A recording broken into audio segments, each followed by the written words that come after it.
با تشبس‌های نیک و سازنده اساسگزار صلح و وحدت ملی، پیشوای معظم ملت، پرزیدنت جمهوری تاجیکستان محترم امامعلی رحمان و رئیس شهر دوشنبه محترم رستم امامعلی در مؤسسه‌های شهر دوشنبه تمام تجهیزات‌های تعلیمی برای خوانندگان مهیا گردیده است که خوانندگان می‌توانند از این همه امکانیت‌ها وسیع استفاده نمایند و صاحب خط و سواد و دانش مکمل گردند. سلام بینندگان گرامی، برنامه نسل استقلال را از مؤسسه تحصیلات میانه عمومی رقم 43 ناحیه سینای شهر دوشنبه منظورتان می‌گردانیم.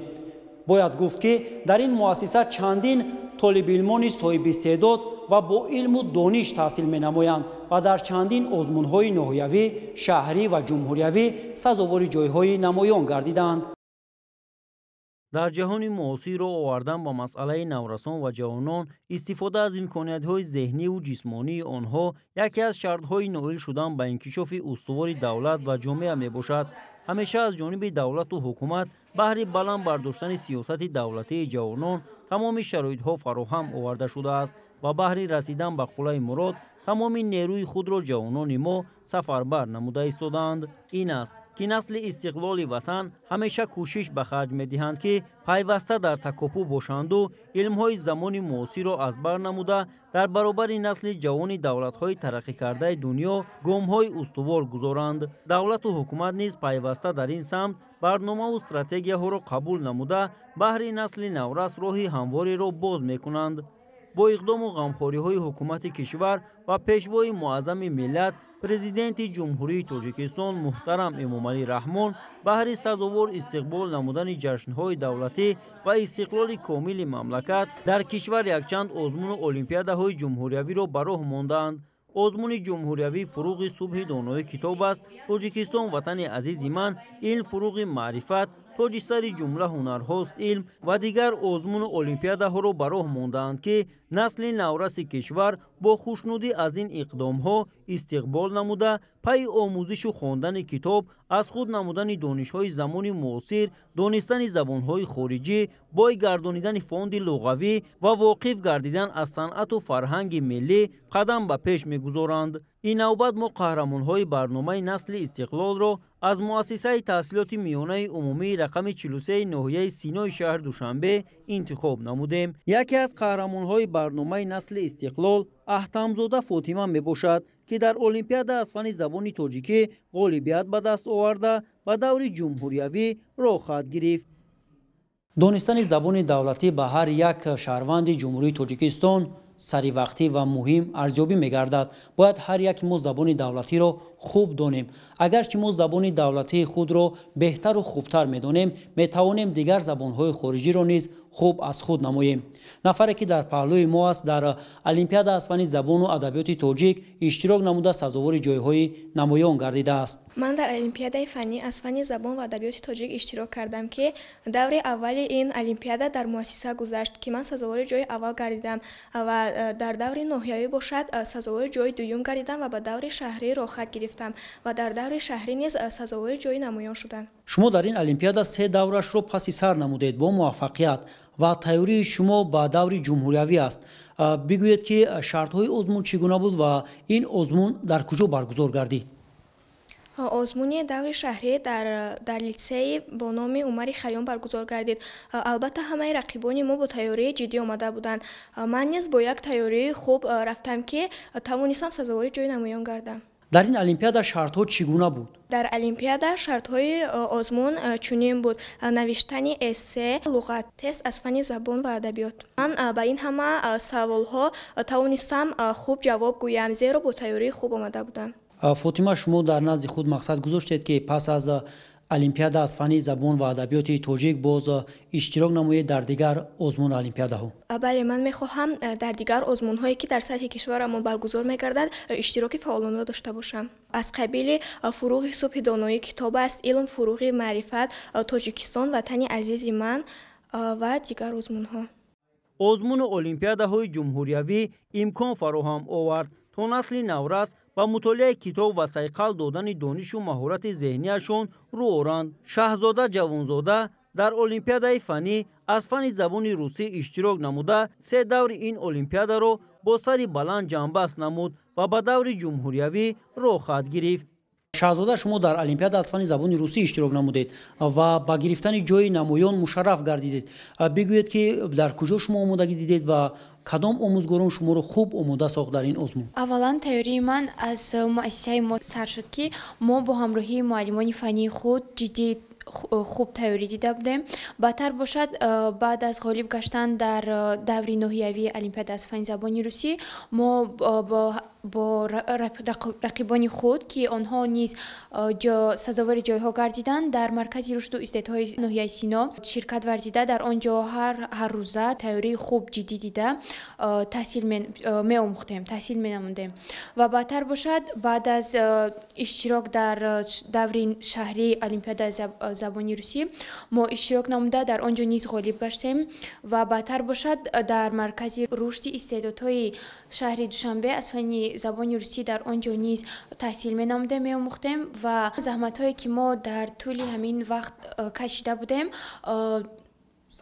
ثمر آورد که ما در المپیاد زبان روسی در دور جمهوریوی نیز اشتراک نماییم. ترس هراس در دل بود؟ اولا بله، هر یک شخص پیش از اشتراک نمودن یک ترس و هراس در دل خود دارد، اما من از خود باوری داشتم که البته جای یگان نمایان میگردم، چون که ما با معلمانی خوب در مرکز، با معلمانی خوب در مکتب نیز، با معلمانی بسیار خوب با تجربه تحصیل می نمودیم، نازکی‌های گراماتیکا را می آموختیم و من از خود باوری داشتم که سزاواری جا میکردم. البته نیت ندارید که در دیگر آزمون، در دیگر المپیادها، در دیگر فستیوال ها و بیرون از جمهوری باشد شما اشتراک نمایید، شرف کشور عزیزمون رو بلند بردارید، معرفگر ملت و دولت باشید؟ من در نزد خود مقصد گذاشتم که در آینده در دیگر آزمون ها و المپیادهای جمهوری و نیز در بین المللی اشتراک نموده دولت خود را، یعنی تاجیکستان عزیز خود را در سطح بین المللی معرفی نمایم. هر یک نفر در دل خود یک آرزو، یک مقصد دارد و در آینده میخواهد که متخصص همون ساحه باشد و به وطن و ملت صادقانه خدمت نماید. شاهزاده در دل چی آرزو و مقصد دارد و حجت‌های خود را بعد از ختم مؤسسه به کدام دانشگاه‌های کشور میسپارد؟ من در نزد خود مقصد گذاشتم که بعد از ختم مؤسسه حجت‌های خود را در دانشگاه طبی به نام ابوعلی ابن سینا سپارم و یک متخصص خوب به ساحه طب باشم و به دولت خود صادقانه خدمت نمایم. آموختن علم‌های دقیق پیش از همه در مد اول دولت و حکومت قرار دارد. این بود که پیشوای ملت در پیام گذشته خود به علم‌های دقیق رو آورده سالهای 2020-2040 رو 20 ساله آموزش و رشد فن‌های طبیعت شناسی دقیق و ریاضی در ساحه علم و معارف اعلان نمودند. این اقدام رهبریت عالی مملکت را مأموریت مؤسسه تحصیلات میانه عمومی رقم 43 ناحیه سینای شهر دوشنبه به نوبت گرفته پیوسته در المپیادهای جمهوریوی و بین المللی شاگردان خود را آماده می‌سازند. تعلیم گیرندگان مؤسسه مذکور اشتراکیان چندین آزمون المپیادها میباشند که سال گذشته در المپیادهای جمهوریوی اشتراک نموده امسال آمادگی خود را با آزمون المپیادهای در پیش ایستاده میبینند. بینندگان گرامی، ما در صنفخانه فیزیک مؤسسه تحصیلات میانه عمومی رقم 43 ناحیه سینای شهر دوشنبه قرار داریم. چون که خود شما میبینید در این جور تجهیزات های فن فیزیک جای داده شده است که بعد از درس های نظریوی خوانندگان میتوانند درس های عملی گذارند و با آن همین تجهیزات و ملکه و مهارت خود را بلند برداشته یکی از متخصصان خوب ساحه فیزیک گردند. امروزها اساسگزار صلح و وحدت ملی پرزیدنت جمهوری تاجیکستان محترم امامعلی رحمان توجهی به اندازه به ساحه معارف دارند. شکرانه از راهبری دولت میکنیم که اینقدر برای پیشرفت ساحه معارف غمخواری زیاد کرده ایستادند و ما آموزگاران این را به نظر گرفته هر روزه سخنهای پیشوای ملت را سرمشق کار خود کرده ایستادیم. چنانی که ساحه معارف رشد دهنده تمام ساحه‌های دولت و ملت است. وابسته به این به همه ما و شما معلوم است که 20 ساله رشد فن‌های دقیق را اعلان کردند تا که آینده دولت خود درخشان باشد.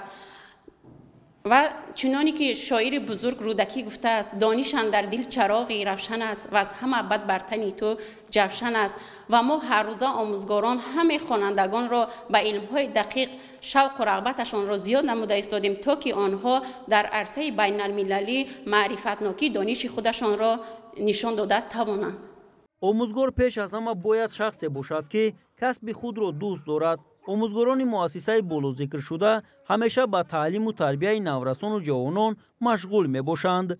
رسالت اصلی هر یک آموزگار در آن است که برای بلند برداشتن سطح و صفت تعلیم و تربیت باید از همه متدهای زمانوی علم آموزی استفاده نمایند. همین است که تعلیم گیرندگان مؤسسه تحصیلات میانه عمومی رقم 43 ناحیه سینای شهر دوشنبه در چندین آزمون المپیادهای شهری و جمهوریوی اشتراک نموده بارها شهد پیروزی چشیدند. یکی از این طالب علمان آزاده مردانова میباشد که در آزمون شهری انشای بهترین در موضوع مقاومت با کروپسیا اشتراک نموده غالبیت به دست آورد. آزاده در این آزمون اشتراک کردید و سزاوار جای نمایان گردید. بگویید چگونه آزمون بود و شما توانستید که در این آزمون سزاوار جای نمایان گردید؟ من در موضوع انشای بهترین در موضوع مقاومت با کروپسیا اشتراک نمودم که در این آزمون شهری سزاوار جای سوم گردیدم. این آزمون همه آزمون ها چون که به ما معلوم است دشواری های خود را دارد، اما من به خودم باور کرده در این آزمون اشتراک نمودم و با همه شرط های این آزمون توانستم غالب برایم و سزاوار جای سوم گردم. مقصد در نزد خود گذاشته که باز در دیگر آزمون های شهری جمهوریوی به مانند این فروغ معرفت، فروغ صوبی دانای کتاب است، تاجیکستان وطن عزیز من و دیگر آزمون و المپیادهایی که در حدود شهر دوشنبه در جمهوری عظیم تاجیکستان فعالیت می‌نمایند برگزار می‌گردند اشتراک نمایید و سزاوار جای‌های نمایان گردید. بله، من به خودم مقصد گذاشتم که در آینده در آزمون این فروغ معرفت اشتراک نمایم و من به خود باوری دارم و سعی تلاش خود را کرده ایستادم که تاریخ خود را جدی دیده ایستادم که در این آزمون غالبیت به دست آورم. اما و من در المپیاد اسفنی زبان و ادبیات اشتراک نمودم. طول 2 سال است که در این المپیاده ها اشتراک می نمایم و در دور ناحیوی جای دوم را گرفتم، اما متاسفانه در دور شهری را پیدا نکردم. اما من روح افتاده نیستم و سعی تلاش خود را کرده ایستادم که در دور دیگر نیز تئوری های خود را جدی بینم و از سال دیگر نیز در این گونه المپیاده و آزمون ها اشتراک نمایم. شما زیادتر با آموزگاران در اینجا با آزمون ها آمادگی میبینید یا اینکه مستقلانه فعالیت مینمایید؟ مؤسسه ما همه تجهیزاتش مهیا میباشد. با شکرگزاری از صلح و ثبات و استقلالیت کشورمون و پیشوای معظم ملتمون شکرگزاری میکنیم که در مکتب ما تمام تجهیزات های زمانوی مهیا میباشد برای ما خوانندگان. اما من در رفت تیاری در آزمون و المپیاده ها با معلمه زبان و ادبیات تاجیک شریف جمالبی تیاری جدی دیدم و توانستم که غالبیت به دست آورم و مؤسسه ما همه معلمانش نیز بهتر می باشد و همه تجهیزات ها زمانوی و معاصر می باشند. آزاده بگویید که برای هر یک نورس، برای هر یک جوان در این گونه آزمون ها اشتراک کردن چی زمینه میگذارد؟ در جاده انتخاب کردهشون میتواند که کمک رسان باشد؟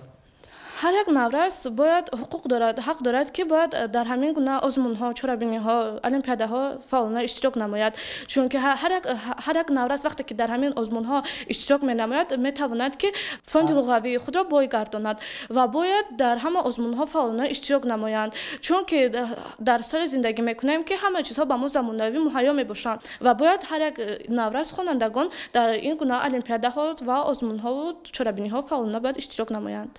تشکر زیاد. آزاده با همسالان خود چی گفتنی هستید؟ من با همسالان خود توصیه دادنی هستم که بسیارتر به زبان‌های خارجی یعنی بسیارتر کتاب‌های خارجی و دیگر دولت‌ها را خوانده مطالعه نمایند و از کارهای ناشایان دست کشند، به مکتب و تئوری‌های جدی بیایند. زندگی بزرگان ملت بهر هر یک فرد وطن دوست و مسئولیت شناس درس زندگی است و سبب پیشرفت و صاحب قدر گردیدن او در جامعه پند و نصیحت و رنج و مشقت‌های آموزگار میباشد. بینندگان گرامی، ما در صنفخانه فن شیمی قرار داریم و در قسمت دیگری که چنین خود شما میبینید اسباب‌ها و اون همه تجهیزات‌های فن شیمی مجهز گردانده شده است و امروز آموزگار فن شیمی یک تجربه را با همراهی خوانندگان میگذرانند که در داخل картошкаи бирён ба истлоҳ чипс кадом моддаҳои зараровар мавҷуд аст ва ба ин хонандагон меомӯзонанд. ҳама кӯдакони мо мехоҳанд ки аз мағозаву бозорҳо ҳамин гуна чипсҳоро харидорӣ кунанд. мо падар модарон зарарнокии чипсро намедонем. барои ҳамин махсус мо ин таҷрибаро интихоб кардем ба кӯдакон расонидем ки зарарнокии чипс ки дар таркибаш маводҳои этиленӣ ва пропиленӣ ки дорад захми шираи меъдаро ҷапида гирифта кӯдакро ба захми рӯдаву меъда, захми ҷигар, ба касалиҳои гепатит гирифтор карданашон мумкин аст. барои ҳамин махсус мо ин таҷрибаро дар амалия гузаронда ба хонандагон нишон медиҳем ки ҳангоми сӯхтани картошка килёнка ё ин ки этилен ҳосил мешавад. агар ки картошкаи табиӣ бошад чунин намесӯзад. махсус дар таркиби ин картошка хокаи крахмал ва ҳама гуна этилен чихел ҷабида чакида истодааст.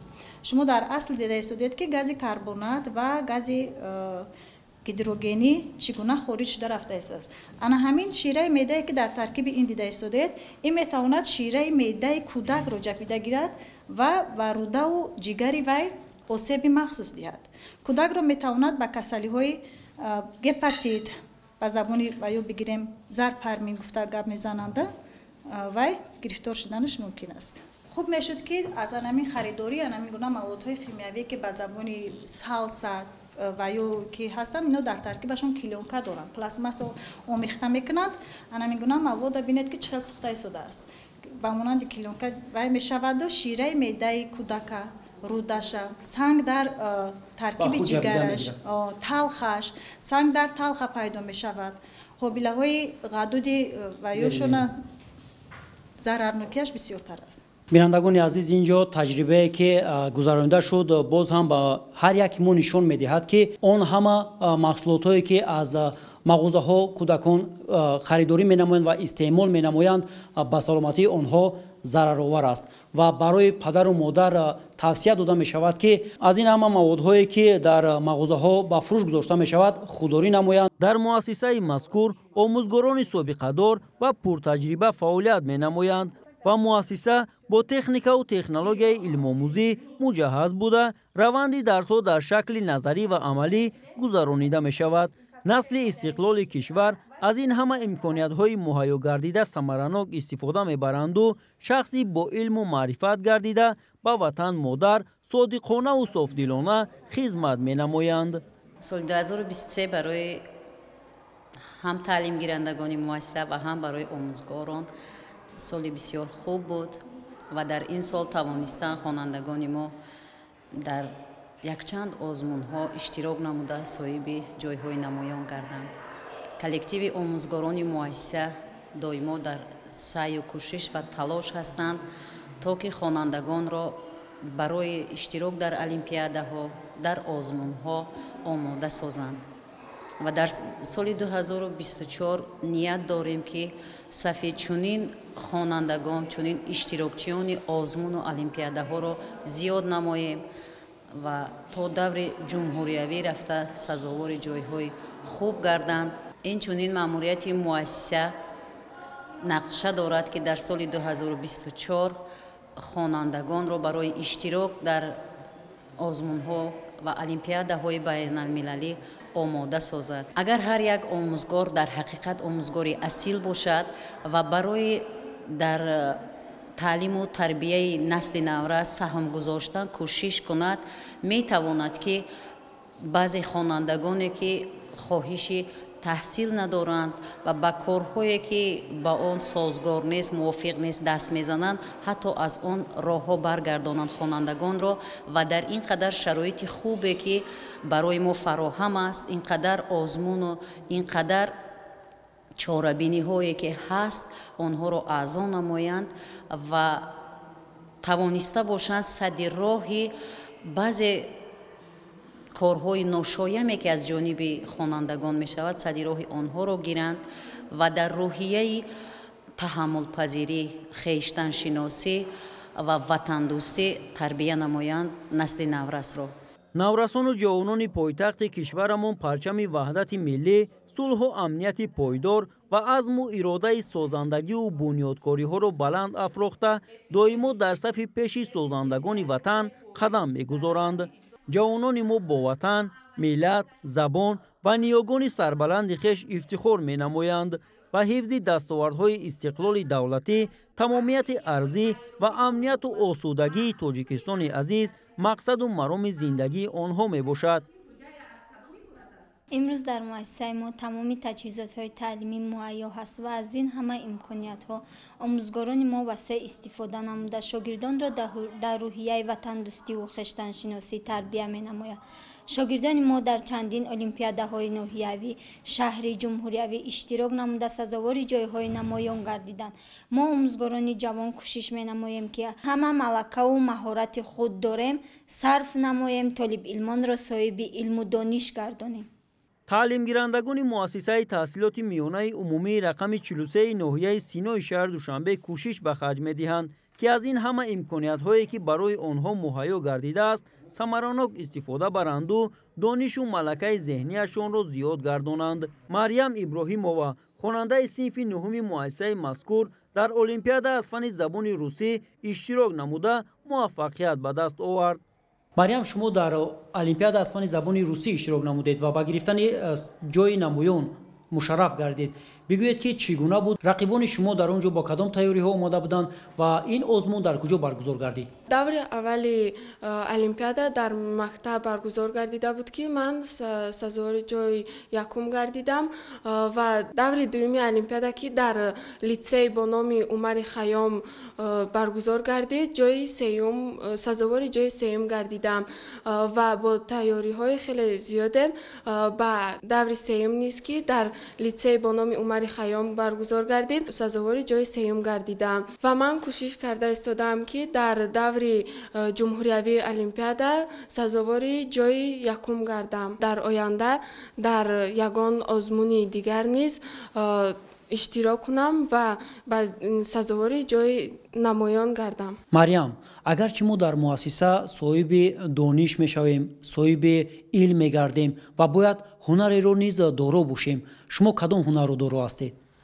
من از کودکی شوق داشتم که به کسب دوزندگی مشغول شوم و به مقصد خود رسیدم که امروز من با این کسب مشغول هستم که این خیلی به من پسند است. من به خود باوری دارم و مستقلانه به کسب دوزندگی خود کار میکنم و از خود باوری دارم که از عهده این کار میبرایم. هر یک نفر میگویند اگرچه صاحب هنر باشد آبرو دارد، عزت دارد و همگان او را دوست می‌دارند. با فکر شما چی؟ بله، همین گونه است. هر یک نفر که صاحب هنر است او تاج سر است و در آینده نمیتواند خار شده برای آنکه با کسب خود زندگی خود را دوام می‌دهد. باید ذکر نمود که در سال 2023 با تشبث و دستگیری های رئیس شهر دوشنبه محترم رستم امامعلی با مؤسسه ما تجهیزات های فنی آورده شدند. تجهیزات ها برای کابینت گیوگرافیا، شیمیا، بیولوژیا، فیزیکا و متماتیکا. از این لحاظ آموزگاران را ضرور است که با فراهم آوردن چنین شرایط ها درس های خود را در سطح بلند گذرانند تا اینکه طالب علمان امروزه به علم و تکنولوژی جلب کرده شود و دانش خود را همه روزه صیقل دهند. راهبریت و آموزگاران مؤسسه تحصیلات میانه عمومی رقم 43 ناحیه سینای شهر دوشنبه با یک روحیه وطندوستی شاگردان را از روی برنامه تعلیمی علم و دانش می‌آموزانند. در این بارگاه علم و معرفت جهت علم آموزی طالب علمان همه شرایط ها فراهم آورده شده است. چنانه که میگویند مکتب درگاه است که هر یکی ما الفبای زندگی را از این مکان می‌آموزیم. آره، مکتب است که انسان ها با فضل به وای میرسند. مکتب است که فرهنگ و علم و ادب را ما از خود می‌نماییم. باور داریم که خوانندگان مؤسسه تحصیلات میانه عمومی رقم 43 ناحیه سینای شهر دوشنبه در آینده همچون شخصی برکمال به وای رسیده برای باز هم آباد و شکوفان گردیدن تاجیکستان عزیز سهم می‌گذارند. ساحه معارف یکی از ساحه‌های مهم جامعه به شمار می‌رود.